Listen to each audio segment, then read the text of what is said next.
বাবু খেতে দিয়েছি রে। চলে আয়, তোর মনপসন্দ মেনু করেছি দেখ। তুই বলেছিলিস মা বেগুন পোড়া, ডিমের অমলেট আর আমাকে ধনেপাতা চাটনি দিও। ডিমের অমলেট আর ধনেপাতা চাটনি। তুই আমাকে বলেছিলিস একদমই এই মেনুটা একদিন করে দিও, আজকে করে দিলাম। একদমই তাই। আগে আসল জিনিসটা দিয়ে খাই।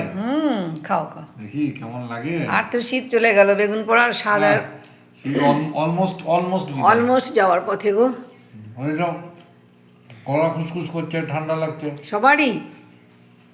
সবারই দেখছি কাশছে, গলা খুসখুস করছে। এই শীতে যাবার সময় সবাই একবার এরকম ভুগবে। আর কদিন শীত, বড় জোর 15 দিন থাকবে, তাও থাকবে কিনা সন্দেহ। এক দু সপ্তাহ থাকবে, হ্যাঁ। আর তখন এই ধনেপাতা চাটনিও বা অতটা ভাল, মানে শীতের মতন অতটা ভাল লাগবে না। দুর্দান্ত লাগছে।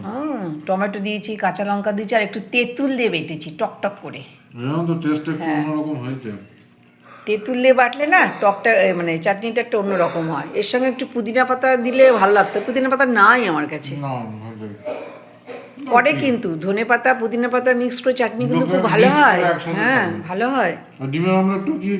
এই দিয়েছি, পেঁয়াজ দিয়েছি, কাঁচা লঙ্কা, ধনে পাতা, টমেটো। দেখ এটাও ভালো লাগবে, তাহলে কি বড়াটা একটু বেশ মোটা মতন হয়। অবশ্যই। আর কিছু না দিলে না বড়াটা অত মোটা হয় না, হ্যাঁ, পাতলা পাতলা হয়। আর একটু পেঁয়াজ টিয়াজ পড়লে বড়াটা একটু বেশ মোটা মোটা হয়, খেতেও ভালো লাগে। এইটাই হচ্ছে মেন। ঠিক আছে, তোমার যদি রুটি লাগে তো বলো। একদম, আমার মনে হয় লাগবে না। লাগবে না তো? তুমি বসে পড়ো। বসে পড়ছি।